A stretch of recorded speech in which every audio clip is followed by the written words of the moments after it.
Hello everyone, मिलते हैं आज एक न्यू टॉपिक के साथ हमारी डीएसपी पीजीटी केमिस्ट्री की प्रिपरेशन को और ज़्यादा बूस्टअप करने के लिए।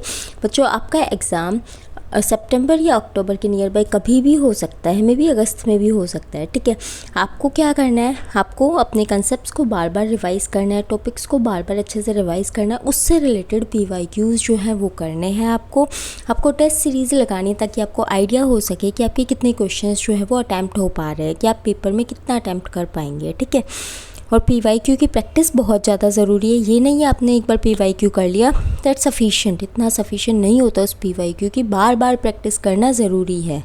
ठीक है, इन डीएनए क्वेश्चन क्या है हमारा, in DNA guanine selectively interacts with cytosine because, ये सेलेक्टिवली इंटरेक्ट कर रहा है ग्वानिन किसके साथ, साइटोसिन के साथ। क्यों कर रहा है, रीज़न क्या है। इन चारों ऑप्शंस में से करेक्ट ऑप्शन है वो आपको चूज़ करना है। Guanine form an ionic bond with cytosine, guanine forms more stable triple hydrogen bond with cytosine.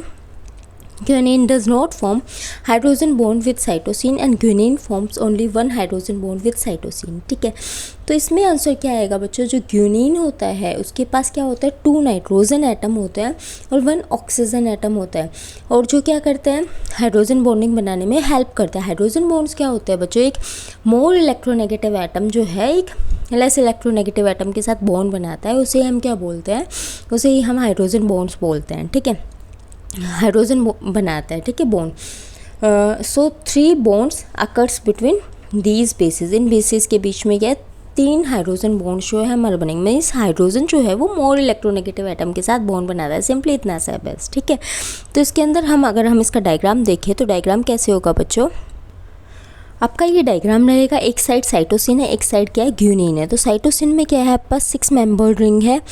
ये आप हेक्सीन थोड़ा सा अच्छे से बना लेना, मैंने बाय मिस्टेक ये गलती से गलत बन गया। ठीक है, तो इसमें क्या है हमारे पास, ये साइटोसिन का स्ट्रक्चर है, ग्यूनिन का स्ट्रक्चर है। ग्यूनिन में क्या है बच्चों, 2 नाइट्रोजन है, 1 ऑक्सीजन है।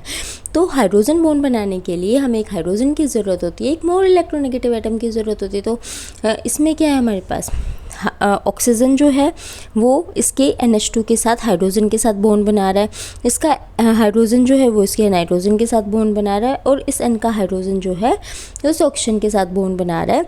तो इनके बीच में 3 जो है स्ट्रॉन्ग हाइड्रोजन बॉन्ड हमें यहाँ पे दिख रहे हैं। तो कितने बॉन्ड इसमें बनेंगे, हाइड्रोजन बॉन्डिंग कितनी होगी, ट्रिपल हाइड्रोजन बॉन्डिंग होगी। तो इसका करेक्ट आंसर क्या रहेगा हमारा, इसका करेक्ट आंसर हमारा रहने वाला है B, guanine forms more stable triple hydrogen bond with cytosine. तो इसका बी जो है वो करेक्ट आंसर रहने वाला है। आई होप से आपको डीएनए का कंसेप्ट अच्छे से समझ आ गया होगा, डीएनए में ग्यूनिन और साइटोसिन कैसे रिएक्ट करते हैं, किस टाइप का बॉन्ड बनाते हैं, वो समझ आ गया होगा आई होप से। ठीक है, लेकिन फिर भी अगर कोई डाउट रह जाता है तो आप कमेंट बॉक्स में डाल सकते हैं। If you like my video, then you like, share and subscribe and comment also. ठीक है, thank you for watching. Keep learning.